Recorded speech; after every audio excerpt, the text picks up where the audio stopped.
So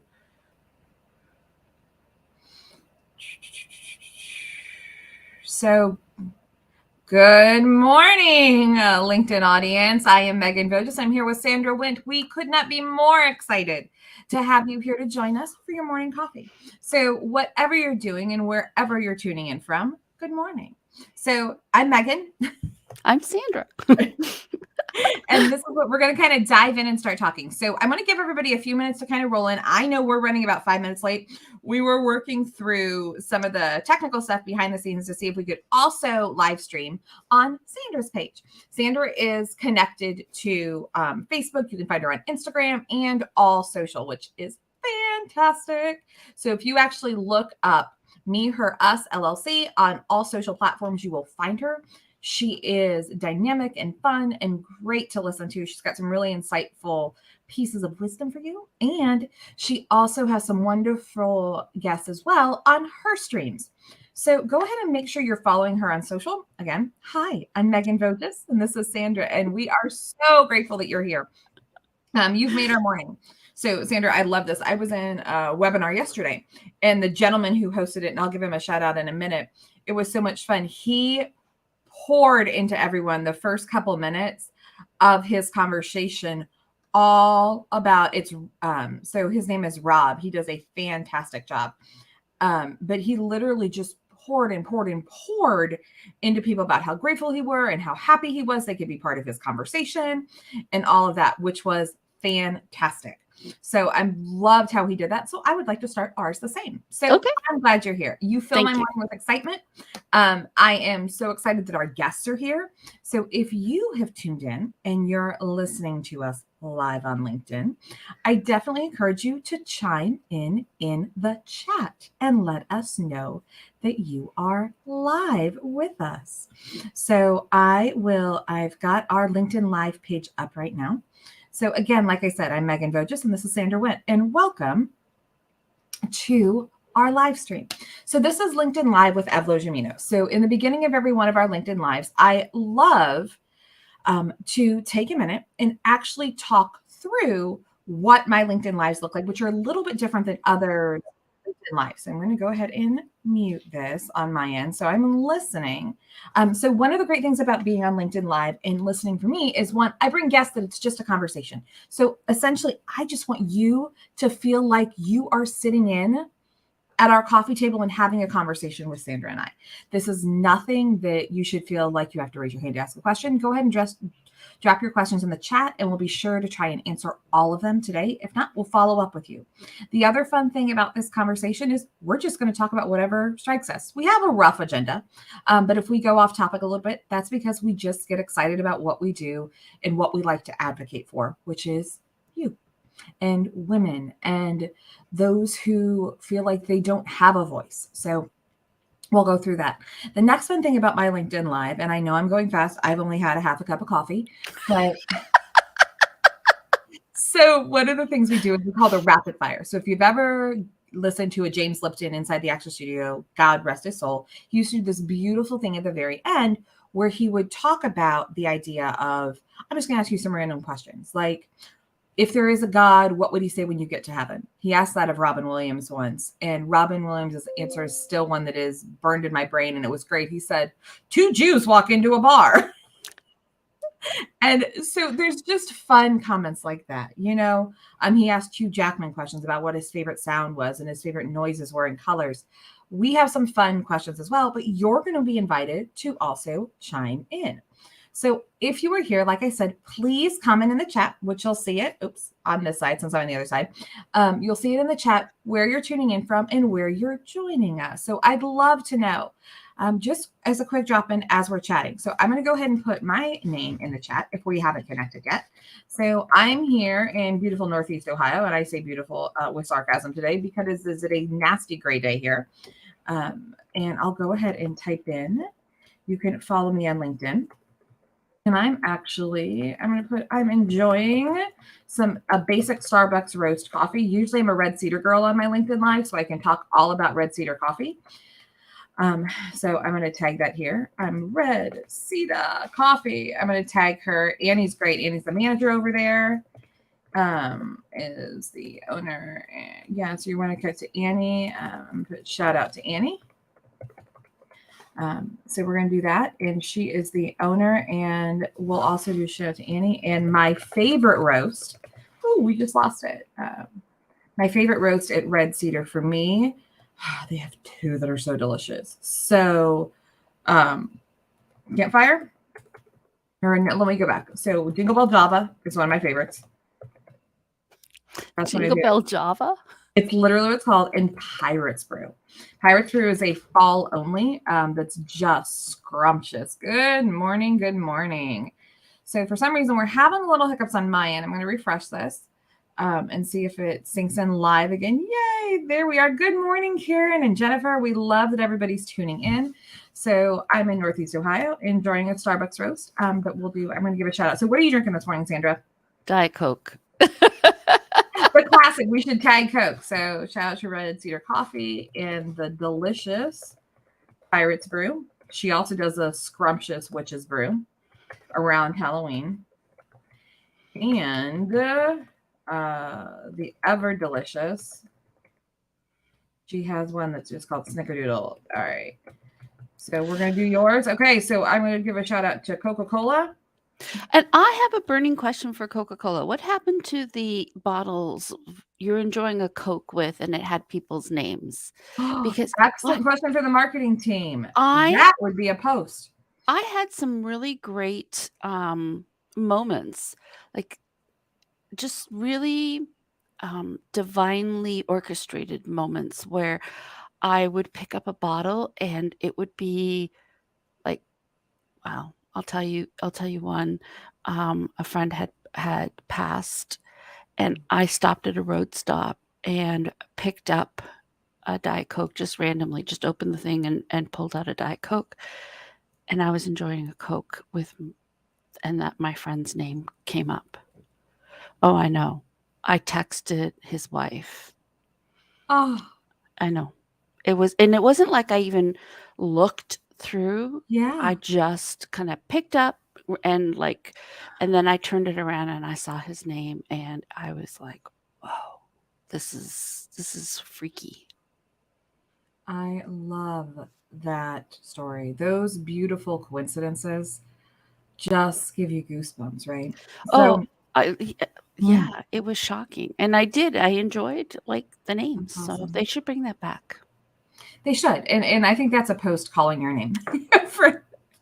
That's definitely a post calling your name. And so to kind of talk about those divine moments, right? So Sandra and I share a couple different layers of connections. So shout out as well. So we're going to give a shout out to Sharon Smith. So Sharon Smith is fantastic. She's part of Working Women Connection, which is a group that Sandra is part of. And we kind of crossed paths, but it ended up that I got invited to an event, which was delightful. I think it was by Heidi, wasn't it? I think Heidi invited me. Yes. So I'm going to give a shout out to Heidi. If you haven't met Heidi, she's great. You can definitely check her. And I want to make sure I spell it Spangler, right?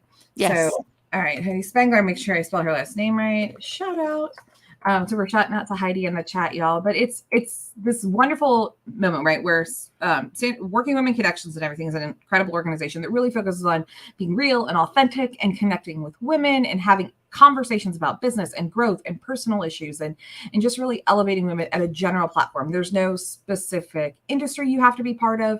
There's no specific type of role, but what do you want to share a little bit about that before I dive into how we met? About Working Women Connection? Yeah. So we have chapters all over Ohio, and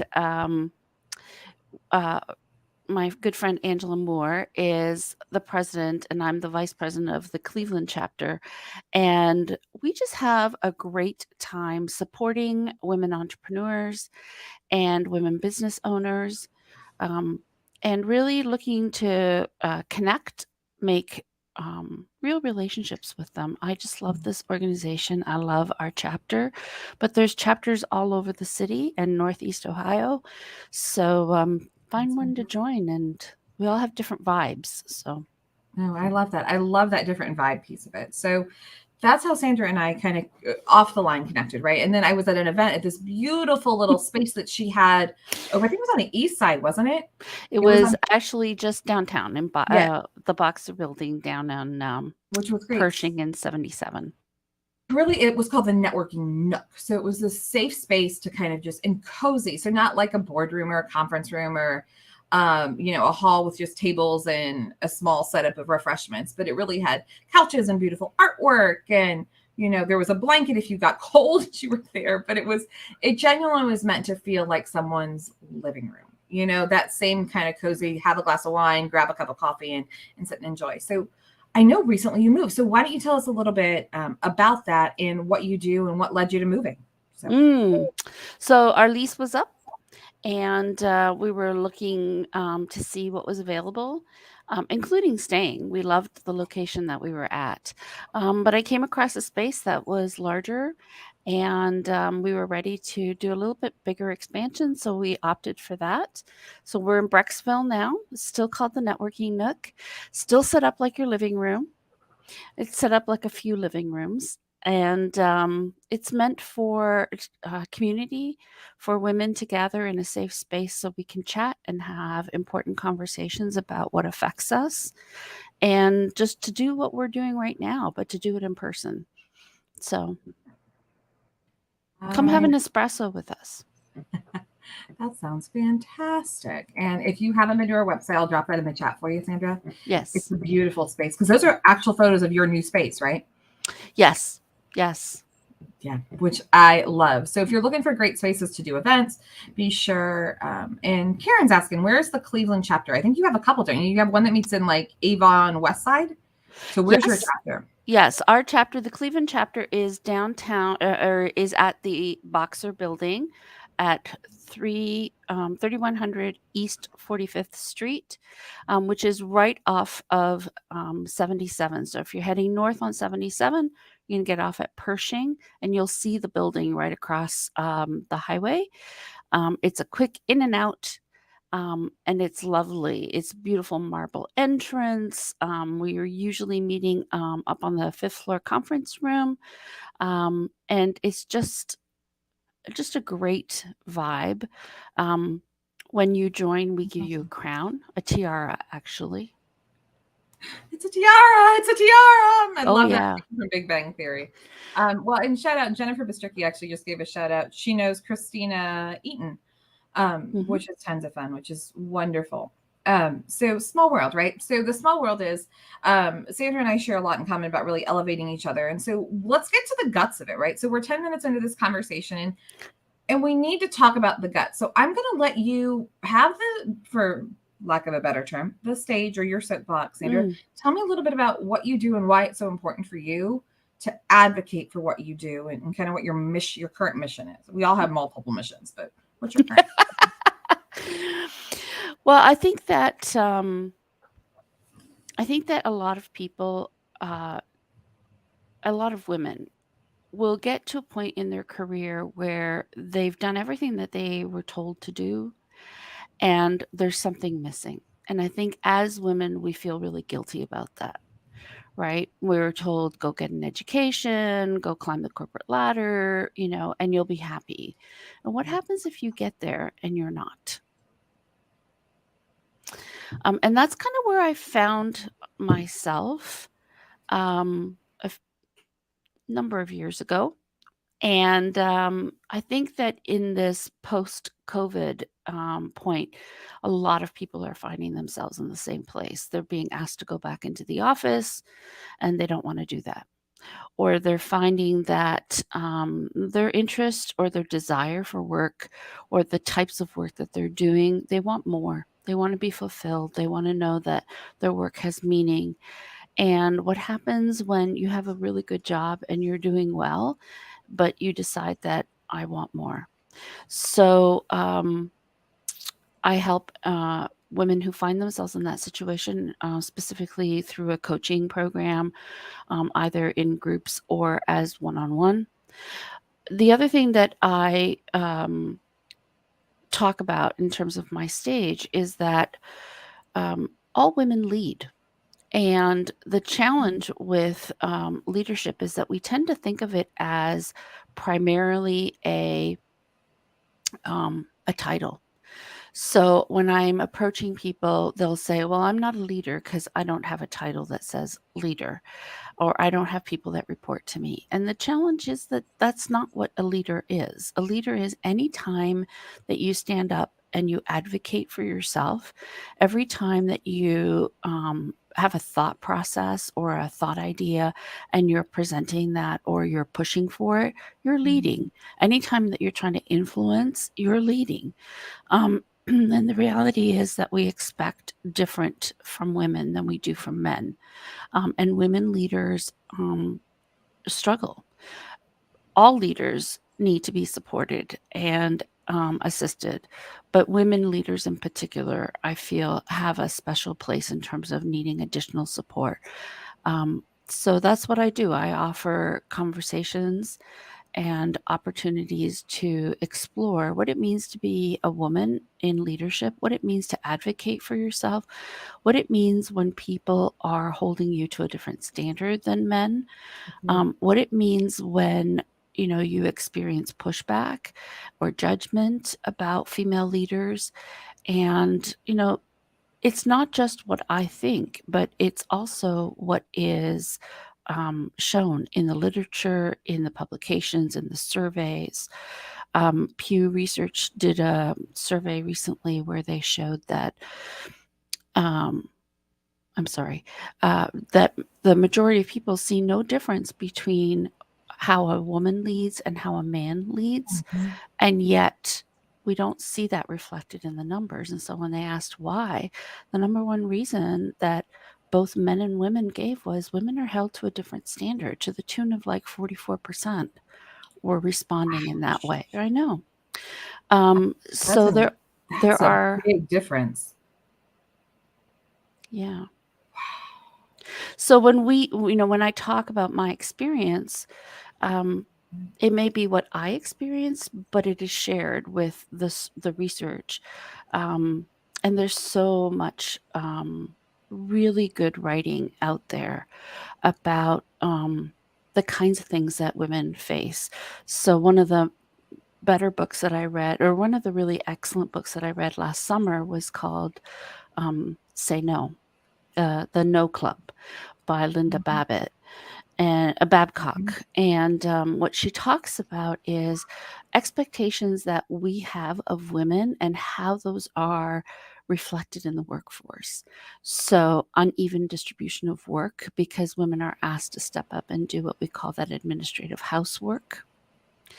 And that takes them away from the work that they're being judged on, right? Like if you are a lawyer and you're now responsible for some special interest projects, then how do you continue to get new clients and fight your cases? And so the research shows that you're either spending more time at the office or you're cutting back on some of those what I'll call money-making activities, right? And the challenge then becomes, okay, well, when you're no longer seen as a money-making, when those things that are money-making activities, the things that you get judged on, fall to the bottom of the pile, and you're no longer seen as effective, right? Yeah. Then all those extra activities that you were asked to do don't seem to matter as much, right? And if you're a woman of color, that's even worse for you because you get put on all kinds of diversity panels, right? So she was saying how even when she presented a number of different statistics, and I don't want to misquote her. So I would definitely recommend the No Club for anybody who's curious about this topic. And some of the studies that they showed, one of the best ones I thought that they demonstrated was an experiment where they brought in groups of 3. And the whole objective was to get somebody in the team to volunteer to push a button. That's all they had to do. Volunteered to push a button. And if nobody pushed the button in 2 minutes, then you'd get paid $1. Every participant would get paid $1. But if somebody could be convinced to push the button, then the people who didn't push the button would get $2, but the person who pushed the button would get $1.25. So you all made more if somebody would agree to push the button. And what they Oh my showed, God. yeah. So what they showed was that in groups where it was 3 women, then or 3 men, there was an equal opportunity for volunteering of male or female, right? Obviously. Yeah. But in groups where there was just one woman, as long as there was a mixed group, the expectation was that the woman would like the rates of women volunteering went up, meaning that the men would take a step back and not volunteer as frequently, or the woman felt pressured to volunteer. Yes. What a fascinating study. And Mhm. as someone who's studied gender communication and has dear friends who teach it and still continue to study it, that's interesting from a sociological standpoint, a psychological, and from a gender communication standpoint. Yeah. I remember when I was in university or college, somebody was telling me a study that was done around a resume that showed that was written exactly the same way, and the only thing that was different was the name on the title, right? Or Yeah. I've and read the that same. Yeah. right, that the men would get hired more quickly than the women. Yeah. Well, one of the things that Linda talks about and Mrs. Babcock talks about in her book is that they did something similar in that they had a story and there were 3 protagonists in the story. Somebody or well, I guess 2 protagonists in the story. Somebody who was having a problem and the main person, I guess.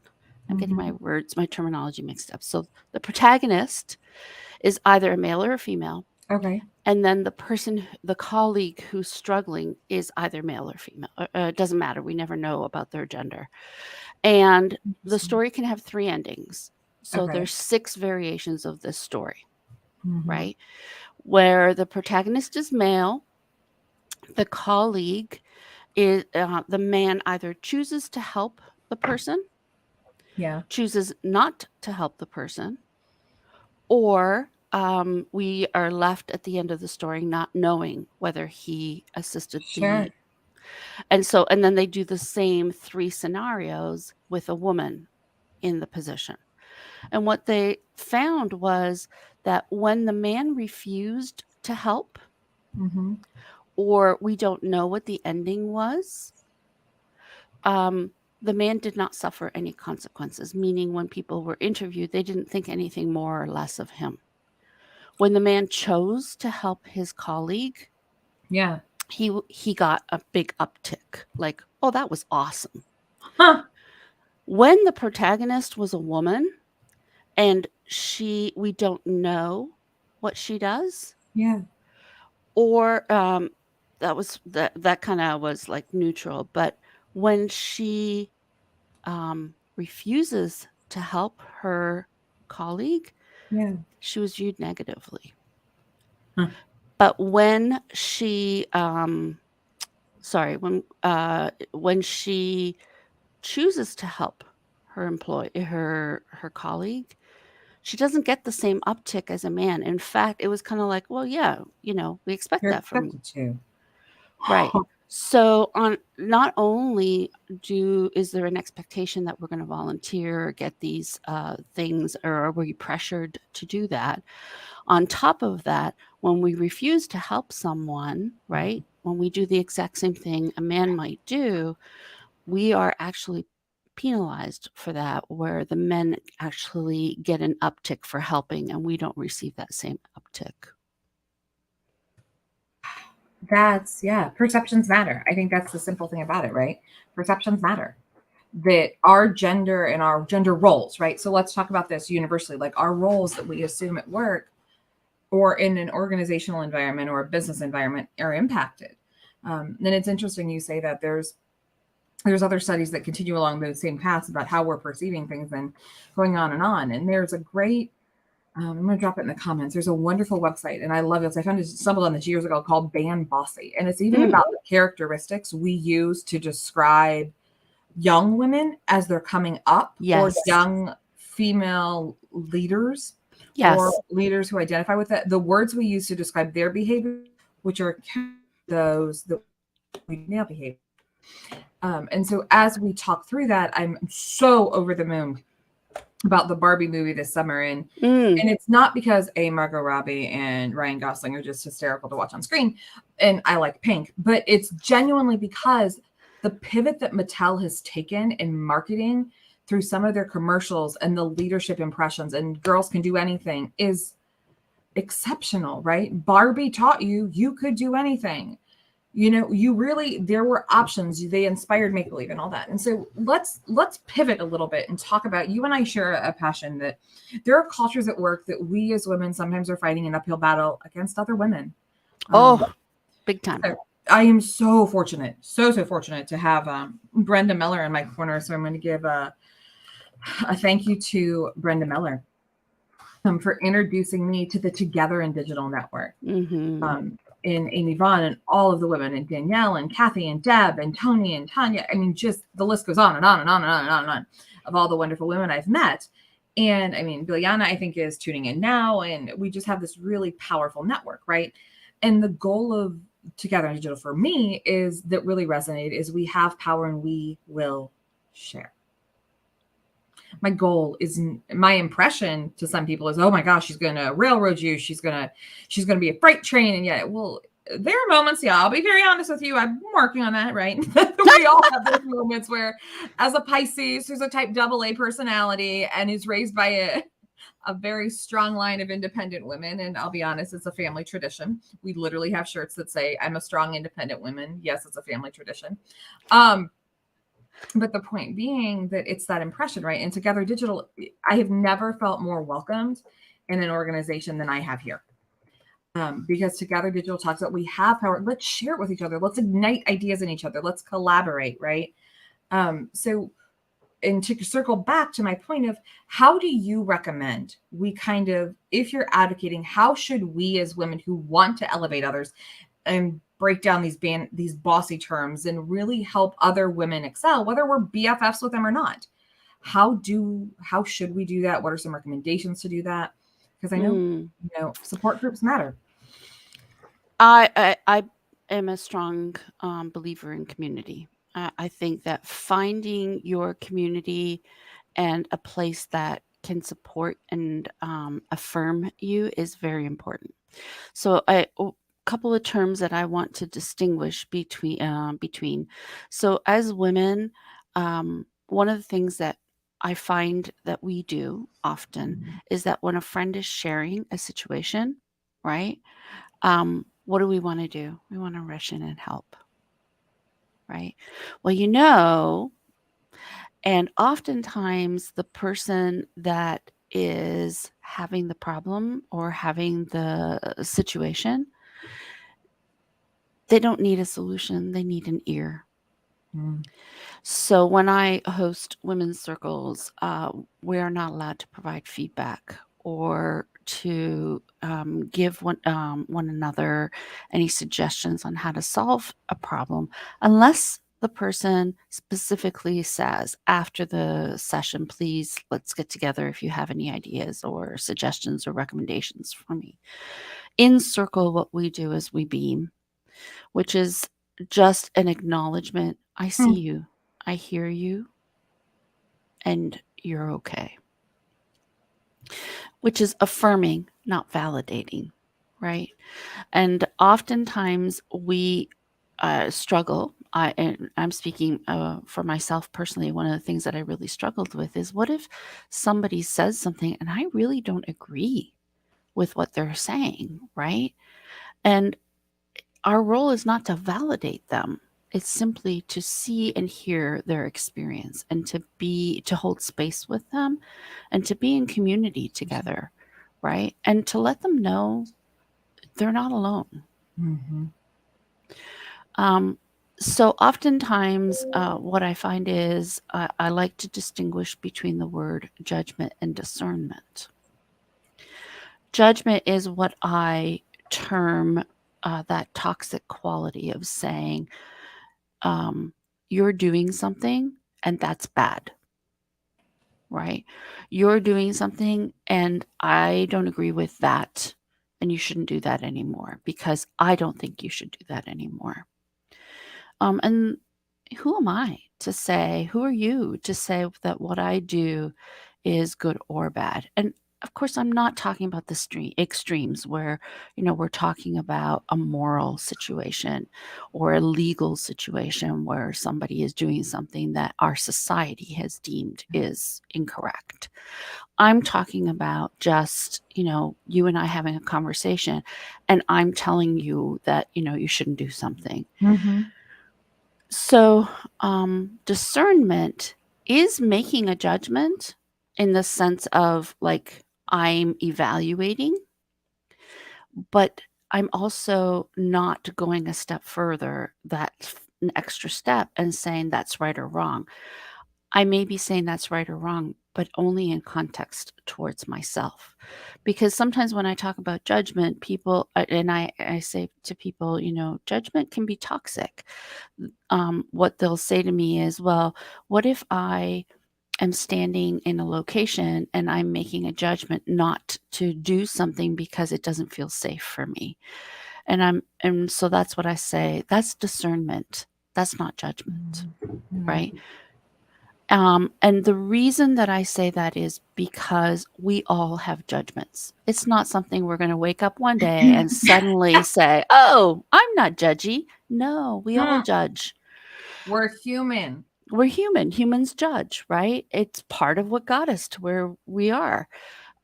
So it's not the act, it's not the stopping of the judging Mm-hmm. what that I'm encouraging. It's the going the extra step and telling everybody about it. Sure. So you can recognize, oh, I'm having a judgment, and then recognize this next thing. And that is that the judgment is not about the person that you're judging, it's about you. Gotcha. Yeah. I That's a like to very say bold one. that judgment is a mirror, it's not a window. So when you judge someone, you are saying nothing about the person that you're judging. You are saying a lot about yourself. Agreed. And so when you have that momentary judgment, it's an opportunity to get curious. Why do I feel that way? It's that personal reflection, right? And I, Absolutely. It's becoming aware. And so, as a Mhm. woman, right, when we're talking Okay. about this mean girl culture, right, where women have a tendency to judge each other, what I'm suggesting is there's an opportunity there rather than Mhm. going the extra step and now, creating this mean girl culture where we don't support or advocate for other women. Notice the reaction that you're having and get curious about it. Why do I feel that way about her? What beliefs do I have about women that she Sure. has demonstrated or triggered for me? It's an opportunity to get curious about yourself and to try to work through that. And I love that you say that, you're working through it. This is not, we're work, everyone is a work in progress. And those who tell you they're not and that they've really mastered everything, they have not. But to back up to your point, one of the community, so you talk about community, right? So where is your community? Have you found your community? I'm making it. Ooh, good word. That's a really good phrase. We could drop that on a banner here, is that if you haven't found your community, are you making it? And Mm, I'll give a nod to Karen Schaefer's on the call in. And so Karen and I were part of just a community that just kind of fell together, right? So it was through a leadership talk, through Jill Windlespec and a Change Your World after a post leadership conference, and kind of going through it. There were women who were at this table, and we just started building community, not realizing all the roles we all had in such a leadership capacity within our communities and within our organizations. So that group of women kind of just happened by chance, right? But there are also communities we seek out. But to your point, if you haven't found your community, are you making it? How are you making it? And amen to that, Jill. Jill just had a great tie-in yes. to what we've been saying, and I'll tag her in and I'll give a nod to Jill on this one. our our inner judge judges ourselves, others, and our circumstances. It absolutely does, Jill. And if you haven't met Jill, she's an exceptional leadership coach who is credentialed in a lot of different things, from neuroscience to positive coaching to all of that as well. And we talk about, to circle back to those communities that we found, or you seek them out, right? Or another person recommends them to you. And there are lots of different networks that recommend it. And I'll circle back to Brenda Miller's. And that shout out to Brenda of introducing me to the Amy Bonds of the world and Together in Digital, because Together in Digital does something unlike any other organization I've been part of. And it links back to what you said about that asking, I just want to share. I just want to share what I'm going through. So we have a powerful, powerful activity that we do in Together Digital called an Ask and a Give. And if you are ever in a networking group with me and you'd like, us to show and talk a little bit about what this looks like or do an example, I'm 100% okay with that. But the point being is that we also really pride ourselves on when someone asks a question. So we field a lot of questions, and I love how Kathy Spicer explains it. And give a nod to Kathy in the chat. Kathy always says, if you're ever in a room and you're feeling like a 7 or a 6 in something in your life, that's a great chance to ask a question for growth or clarity or opportunity. And then what you do, and you actually saw this live in action at one of our events, that there's a few rules that work around it. So we take questions. So we as a community field all the questions that everybody has and feels comfortable sharing.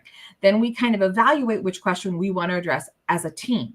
Now, it is a confidential circle that things will not be shared outside of that circle. Period, point blank. As if you're following up with a person, that's different. But like, you're not going to go share their story on social and say, oh my God, I just attended this Together Digital event and this is what they talked about. So confidentiality. The second one is that we do not give advice until we ask them clarifying questions. So we ask and we ask and we ask of the person more questions till we feel like we have a better handle on what's kind of happening, what's going on, what their thought processes are, so that then once we give advice, it has to be actionable recommendations. And the catch is, as you're giving that advice, is the receiver of it, you cannot talk back. Yes, I'm not trying to preach like a mother that don't talk back to me.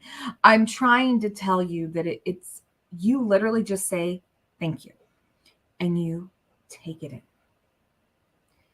Because sometimes when we're in that emotional high, and Jill, please chime in if psychologically, and Sandra, let me know. I think psychologically, and from our brains aren't wired to accept feedback. We go on the defensive. That's how we're wired, right? Because we feel like it's personal. It's an attack, right? It's an attack. Oh my God, you're attacking me. I like how Jill says it. It's our inner judge, right? And so yes, all of us has what I like to call our inner mean girl, our inner child, and we immediately go into defense mode, right? It's that fight, flight, or freeze response. So yeah, we don't like feedback. No, absolutely not. Yeah. And I think one of the things to piggyback on that, and that's why I love that ask and give, because you then have to, at the end of the session, we ask, okay, what are a couple things that you, as the recipient of all this feedback, do you feel comfortable moving forward with, right? Yes, to ask for the feedback. Spot on, Jill. As always. I like Max Goldman. Is it Maxwell Goldman or Malcolm? Goldman? Yeah. The What Got You Here Won't Get You There writer, the book.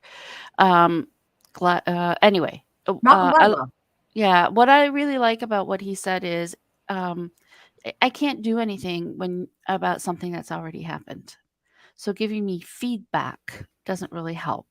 Right. It's feed forward. And I really loved that term that he introduced, right? Yes. Him. Yeah. Marshall Goldsmith. Him. Yeah, I see. I had the M and the G. You're good. I'm like Malcolm Goldwell. Yeah, him. So I love the idea of feed forward. Thanks, Jill. The next time you find yourself in that situation, you might want to consider doing X. Mm-hmm.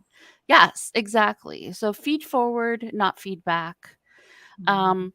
And I think for me personally, I love that Jill has introduced this opportunity to talk about our inner voice. Our inner voice is so judgmental. And so I believe that the work that we have to do is really within ourselves. And it's Absolutely. about starting with compassion, empathy, and love for ourselves. And we have to heal that voice that's in our head, our ego, our small child within us, that had some hurts that still haven't been addressed.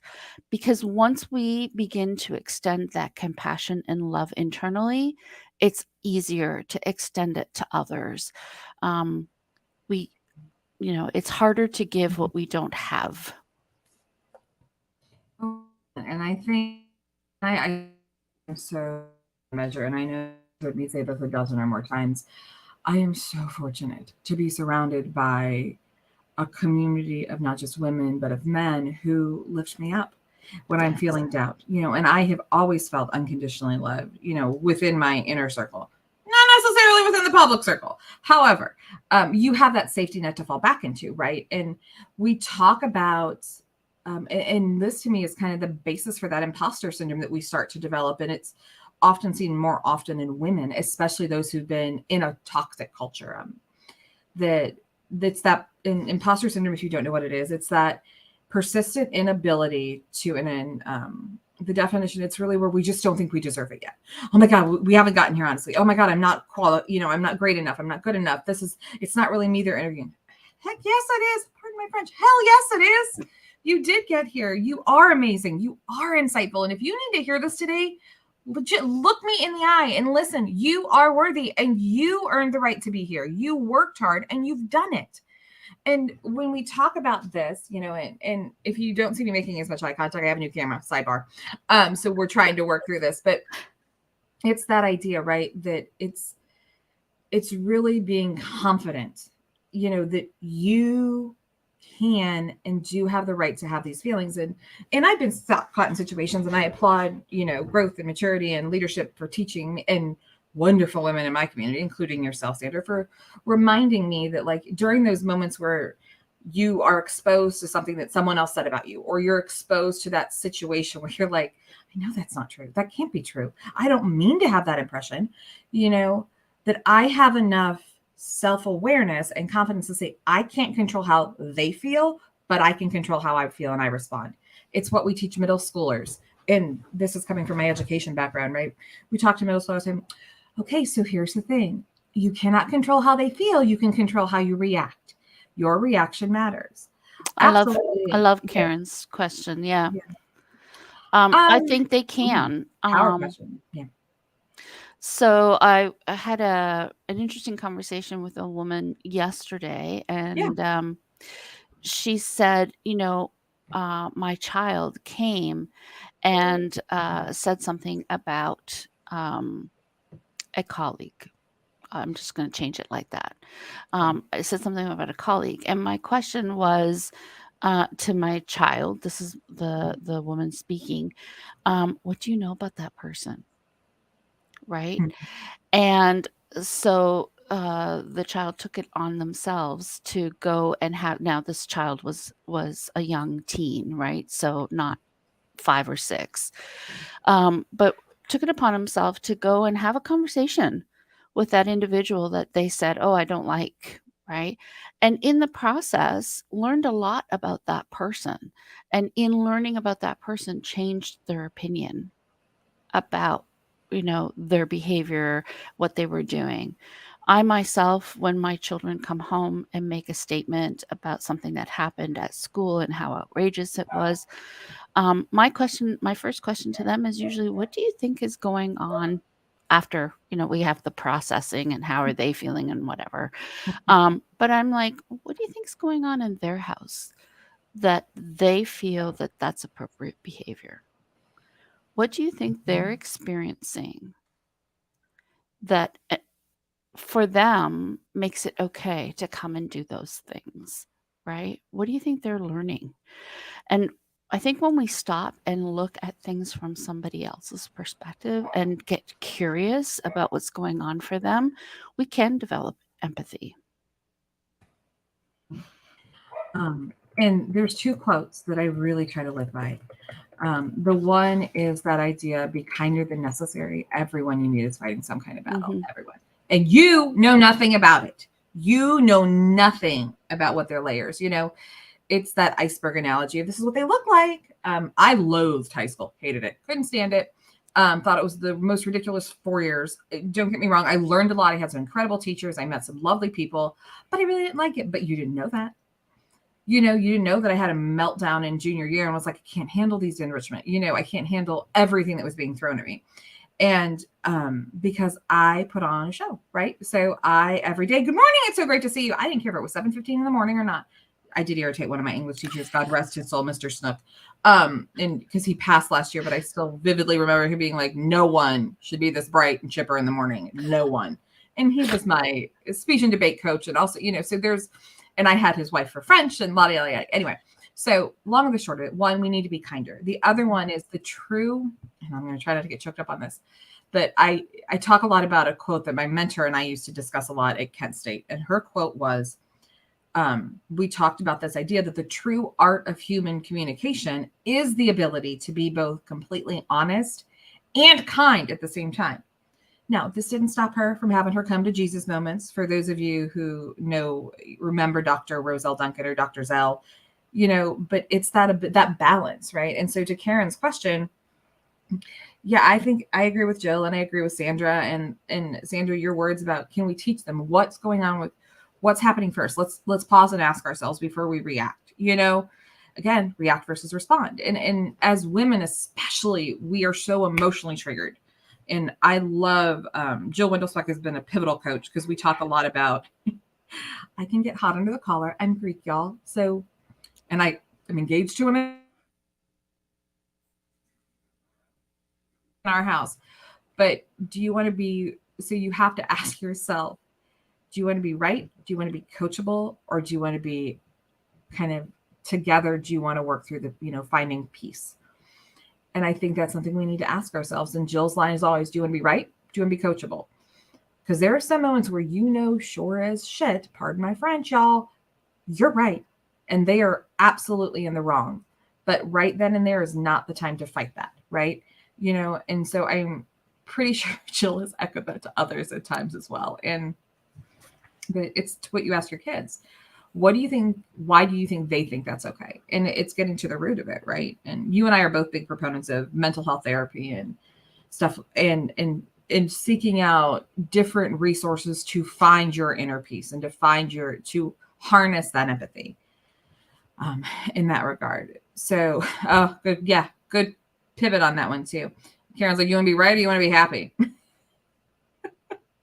You're right. It's exactly that. Do we want to be that? And I think this is a good chance for us to ask ourselves, is now a good time? We're getting into that nitty gritty to pause and say, if you want to continue having these kind of conversations with Sandra and I, reach out to us, connect to us on LinkedIn so that we can really have these conversations over coffee and we can talk about things you don't want to talk about maybe publicly. Connect with Sandra on LinkedIn and let's pivot to kind of take that weight of the heavy stuff we're starting to talk about a little bit up off our shoulders. Because I can even physically feel my shoulders going, yes, this is a lot. This is a lot. And it's not even 10 o'clock in the morning yet. I haven't even finished my coffee, people. Let's get to the lighter stuff. So let's pivot for a second, unless there's something we haven't touched on that you want to touch on before we go to rapid fire. So what do you think? I think I'm good. All right. So I want everybody on the call, whether you're listening live or you're listening to the recording, so one of the things that I will say is that there's an excellent book called Your Body Keeps the Score. Mm-hmm. And one of the things about the fight, flight, or freeze response, which is our sympathetic nervous system, is that it gets us ready to move, to do things. But if we don't process those things correctly, they live in our body. So any trauma, which to me is any situation that we were not emotionally equipped to deal with at the time, any trauma that you have not processed is still fully living inside of you, and it's coming out. You're having that over the top reaction, you're having a meltdown. You'll see evidence of this trauma that's still living within you. And so having a somatic experience is so important. So I'm sorry, my dogs are just about to go Dog crazy. lovers on the phone, on the call, raise your hand. So what I would say is shake things out, like shake out your arms. A great way to start the parasympathetic nervous system is to engage your vagus nerve. And your vagus nerve is your longest nerve in your body. It goes from the base of your skull all the way to your pelvic region. And one of the ways that you can access the vagus nerve, because it controls the rest and recover response, is in your ear. There's the big part here, and then there's the eardrum, but there's like a little piece right in the middle there, and your vagus nerve can be accessed. You can just gently, you don't have to push really hard, just gently massage it. And what will happen is your vagus nerve will tell your body, hey, we're calm and relaxed, and we can start to recover. So when you're feeling anxiety in a meeting, you can do this. And, especially if your hair is down, you don't necessarily know that you're doing that, right? The other place that you can do it is here, just by stroking your, I'm so sorry. It's okay. So I'll take it from here too. And a discreet way to do this from a nonverbal standpoint is literally changing your body language. So one of the things that I'll follow up on what Sandra's talking about too, not only that, but if you are sitting in a chair and you notice yourself getting frustrated and distracted and you're starting to put up that guard and you're leaning back and back, if they are not reading your body language, you can also lean in. Going with the Sheryl Sandberg, literally leaning in, because what happens chemically in your brain, the chemicals flip forward and you start to become more engaged, and it's uncomfortable. It gets uncomfortable, but y'all, let's just get to be comfortable in the uncomfortable, because we got to get over this, people, with especially those of us who are trying to advocate for ourselves and others. We just have, it's going to be awkward. It's going to be uncomfortable till we continue to do it, because this is something I'm talking about this tonight. It's that systematic desensitization technique, right? The more you do it, the more natural it's going to become. It's really, there's just parts of that process, which if you want to talk about systematic desensitization with communication apprehension, let's talk. Again, I will repeat that. If you want to talk about systematic desensitization, especially in communication, if you have that apprehension about these type of conversations, no problem. And I have a sidebar for that. But to your point, leaning in, changing your body language, and doing it subtly, like just leaning in, and you can even put your hand on your head, to Sandra's point, go, okay, that's interesting. It's not defensive. It doesn't tell us that we're doing this. Like, I'm literally going to bite your head off right now. That's not what we're saying. We're saying that body language matters. And we know that when we're reading people's communication, 55% is in our physical body language. 55% of that impression, or that quick judgment we're making, which happens within like a couple milliseconds. And Jill, please chime in if I'm missing any of the neuroscience behind this. Is that idea too, that other 38% is the tone in which we deliver something. So breathe before you respond. I've been in those situations where you find out somebody said something and you're like, whoa, that's not what I meant to say. Misperception, right? And so to pivot that idea, I loved your recommendation, Sandra. So if you take away any golden nuggets today, let that be some of them, right? I dropped the book title on our chat, so if you need it, it's right there for you. But it really is that idea that the body does keep score, and yoga is a great practice. Walking, swimming, anything that kind of gets your oxygen back going is a really any somatic experience like that. Breath work, is big. Yeah. Oh, and your watch has it. So if you have an Apple Watch, you can actually set it to do mindfulness reminders for yourself during the day. Just take a break, take a walk. Now, if you're like the lovely hyperactive person that I can be, I don't have hyperactivity. We're not going to go there. That's exactly. Breathing is very important, Jill. I love what you said.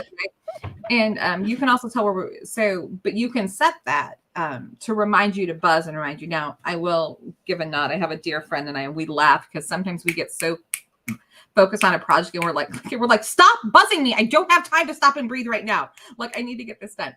So to pivot. Yes, that's a let's great point, pivot. right? So, and breathing is important. So let's all take that big breath.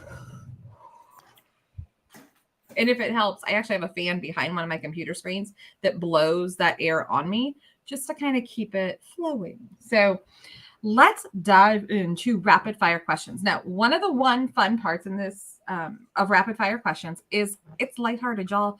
This is not meant to be heavy. This is not meant for it to be one-sided. So if I'm asking Sandra a question, you're like, ooh, I've got a good recommendation. Pause and ask that question in the chat or say something in that regard. So we're going to turn off all the scrolls and all that, and we're going to let this roll. So here we go with your rapid fire. So give me 1 second to pull up. I didn't get these advanced questions, so I don't know. No, I think you did. Oh my gosh, I be wrong. It's okay. I promise. Denise, if your life were a hashtag, what would it be? If my life were a hashtag, what would it be? Ooh, wow.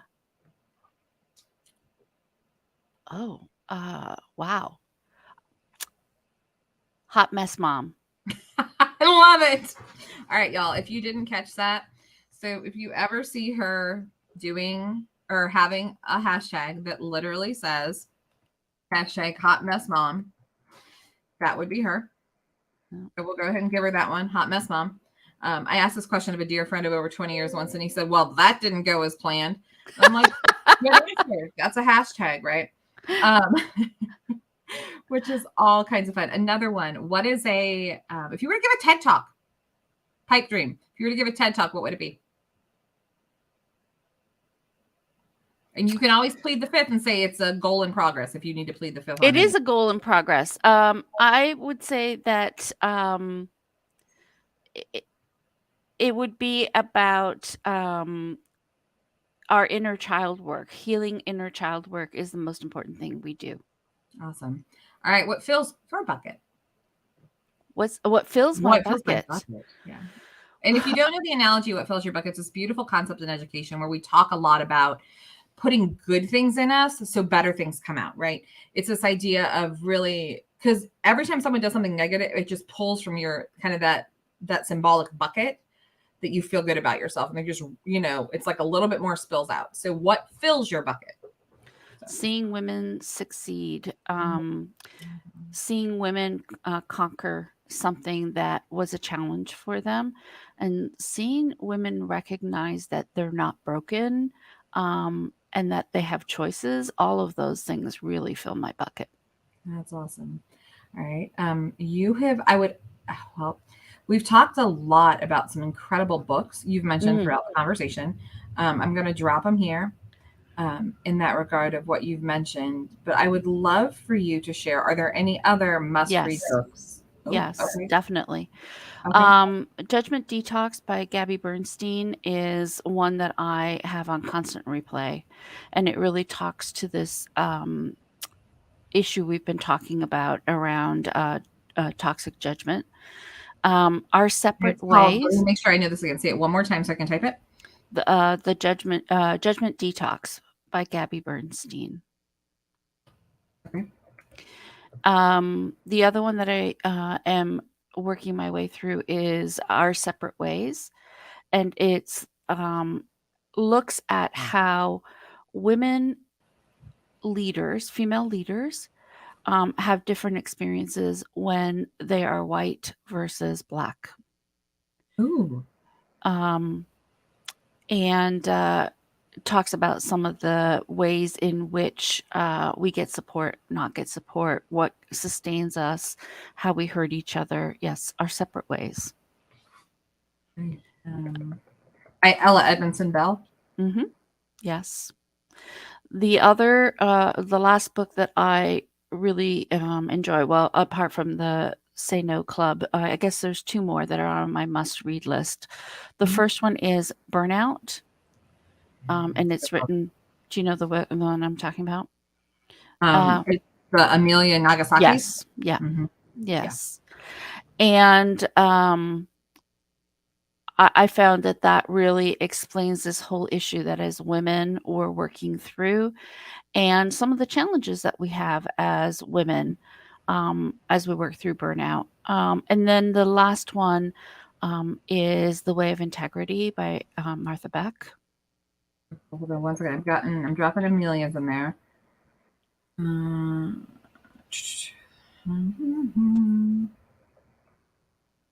think that's how you spell Amelia's name, so bear with me if it's not. That's it. I think it's an O, Nagoski. Yes. So same thing, burnout. And then what was that last one you recommended? Sorry, one more time. The Way of Integrity by Martha Beck. And I really enjoyed that book and her analogy of integrity, as we have a tendency to moralize integrity, right?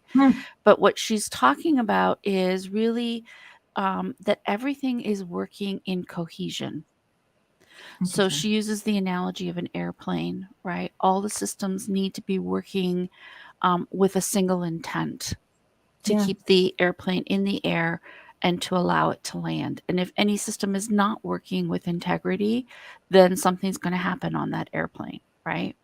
And so she uses that analogy for us as humans when we say, this is what we believe in. Do we continue to act in a way with integrity towards that, who we are as people?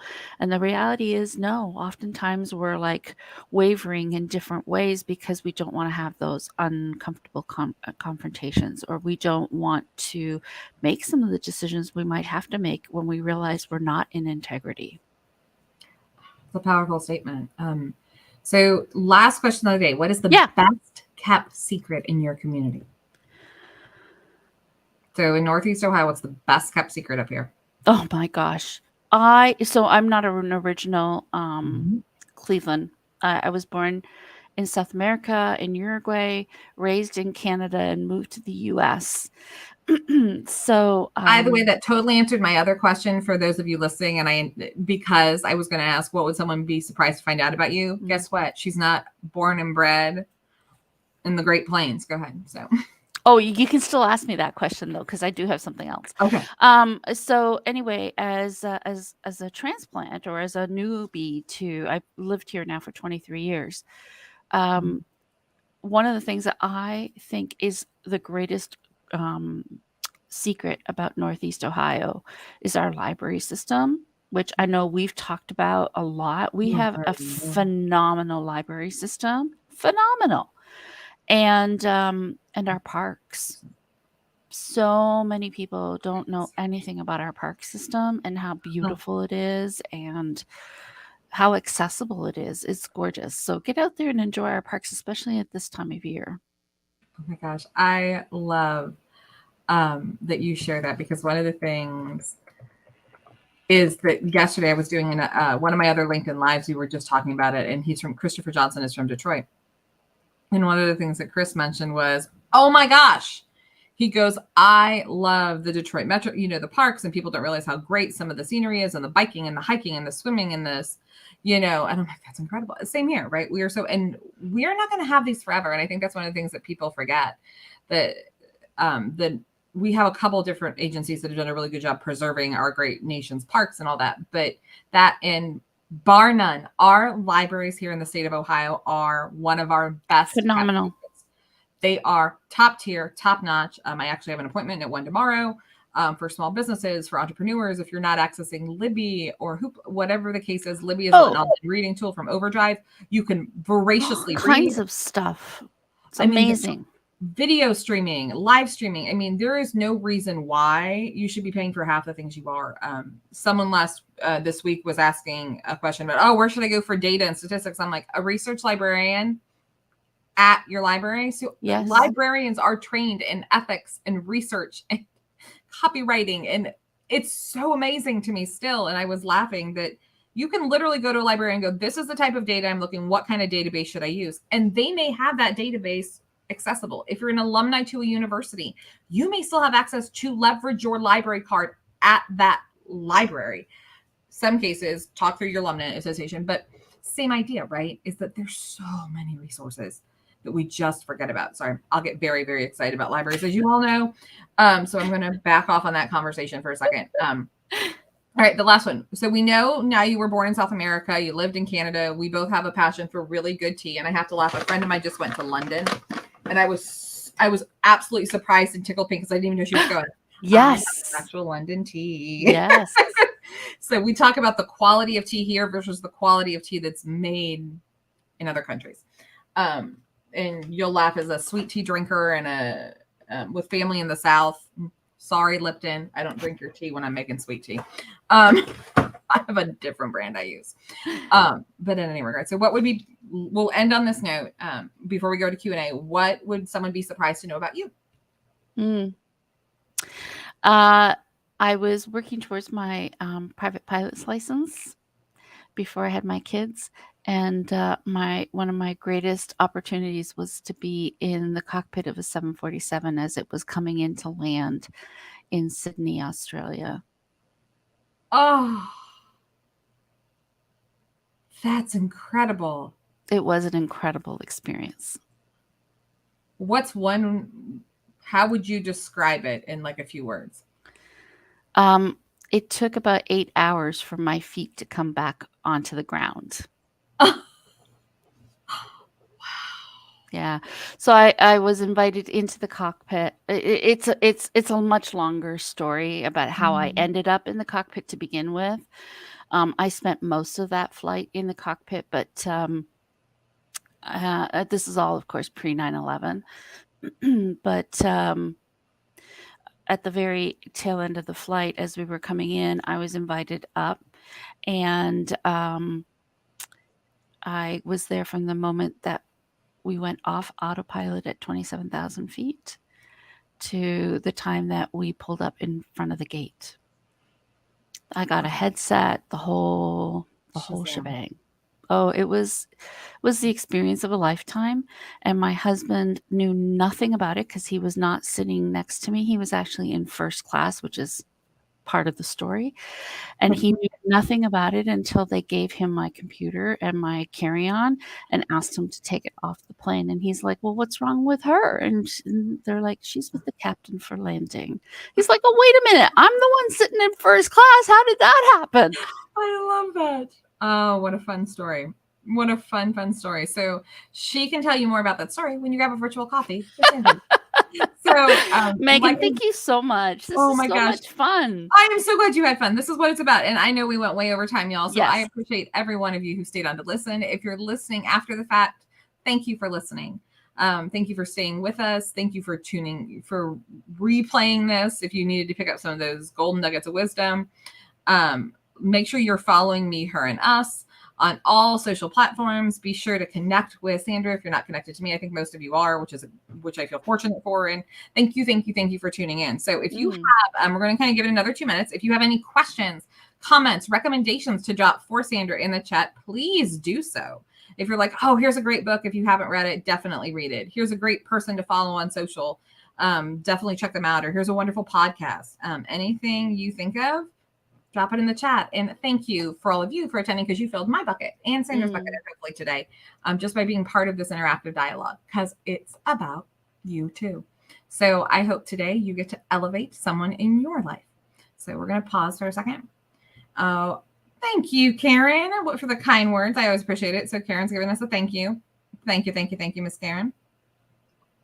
Anyone else? Any comments, questions, disparaging remarks, as my professors used to say? Feedback. Yes, the professor that would talk about being kind and honest and direct, it's also the one who would be like, let the door hit you where the good Lord split you. Let's have, So she was one of the best. So no, this is so fun. I do hope you enjoy it. Like I said, we'll stay on a little bit longer and let people kind of rein in. You can sip your Coke. I'll sip my coffee. Can't believe it's already 10:30. So I have to say that I am, I've been looking at my blurred background and kind of trying to figure out how I can get it to like stop taking off half of my hair. What a baseball hat on your head. We'll put a baseball hat on your head, right? Well, I think I sit in front of a great big huge window, and normally it's beautifully bright and sunny, and I don't have this problem, but because it's been such a great day today. Yes. No, I understand. So it looks like we are golden on our end. So I'm refreshing right now to make sure that we're still good. But Sandra, my heart goes out to you. Thank you for being part of my Thank LinkedIn you. Live today. And for those of you who, if I'm looking away, it's not that I'm not looking at you. I have a second monitor that's live streaming right now. So let me go back to our LinkedIn Live and make sure we are golden. It's always fun. So thank you for being part of my conversation. As a quick highlight for Evolution, we help people with communication, marketing, and strategy. So if you ever need anything, feel free to connect with us. And definitely check us out next week. We're going to be joined by Tanya Pito. She is fantastic. She's from Mimi Vanderhaven. She's a chamber ambassador. The woman crushes it with staying involved in her community. So she'll be here with us on Tuesday, followed by the great Rosie, the realtor, on next Friday, followed by some incredible other guests like Meredith and Jazz Joseph. So definitely follow Evolution so you can check out some other incredible speakers. So thank you all for tuning in. And thank you, Sandra. Have a great day, everybody. Thank you. Bye.